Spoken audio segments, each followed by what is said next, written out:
Oh my God!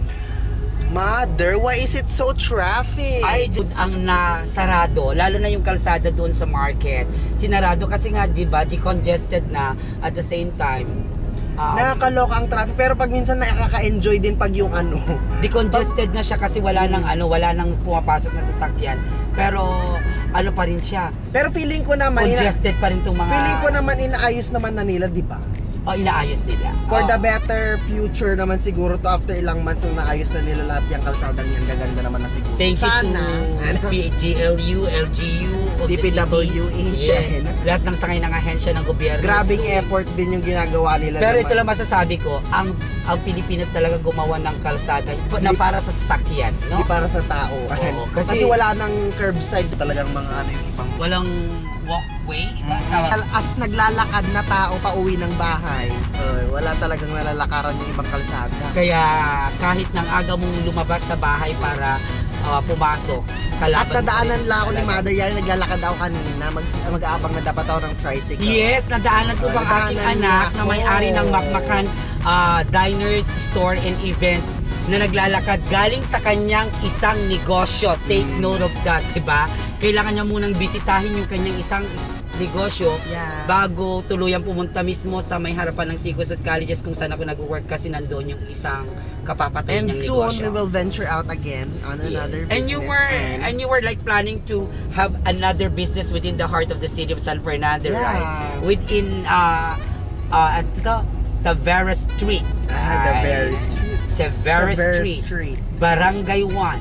But then again, I just remembered our other plans in our beloved San Gabriel. Yes, magpapatayo po si Makmakan ng isang parang paradise, heaven, na kung saan may enjoy ng mga lahat during summer or kahit hindi summer. Kahit hindi summer, tag-ulan. Those who would like to enjoy, I Yes. mean, in conducive Unwind. environment. Diba? Dito doon ka makaka-unwind kasi syempre napakalawak ng lupain doon. Actually, at mga katubigan. Actually, yung mga business ngayon ni Mark after working sa city government ay mga negosyong actually pinupuntahan namin after work or kaya pag bakasyon. Yan yung mga passion namin. Pagkain, kape-kape, nature tripping, yun yung mga negosyo. Yung mga normalan lang na ginagawa natin yung negosyo na lang natin. But how's your business now sa Makmakan? It's thriving. And syempre nagsisimula tayo at venturing out pa lang, testing waters. Ayan, tinetest natin yung mga bagong menu. At dumadami naman yung mga tao, libo-libo na yung mga kumain naman doon. Exactly. Diba? Diba? Tapos favorite mo pang umu-order doon, Mother, diba? Lugaw with chicken. Ang sarap po kasi talaga ng kanilang arroz caldo. That 50 pesos alone is sobrang hitik na hitik talaga sa lasa at laman. Very nutritious and maganda ang food presentation. Ayan. At isa pa, yung favorite ko yung champurrado. Grabe sa mga nag-crave dyan ng champurado. Laging sold out, Mother. Yun actually ang favorite ni former city councilor, the late Dr. Jesse Miranda. Champurado. Recipe po kasi niya talaga yung champurado na naipamana kay Mark. Kaya masarap po yung champurado. Naman. Champurado yun actually ng it's a blended ingredient coming from the Visayas region, Mindanao region, and sa Pampanga. Kasi yung mga relatives ni Doc, yung angkan niya, yung mga ancestors niya, doon nag-originate. Tas Pinagsama-sama lahat ng flavors. kaya masarap po yung champurado. Tapos syempre doon na rin ang groceries ko, diba? Kasi one-stop shop. Alat. And Diba? then alat. Kaya nga Makmakan, store, diner, and events. Soon, yung mga events, antabayanan nyo kasi nag-grand opening na tayo, so kailangan nating magkaroon ng pakulo. Ano yung best seller nyo na family menu?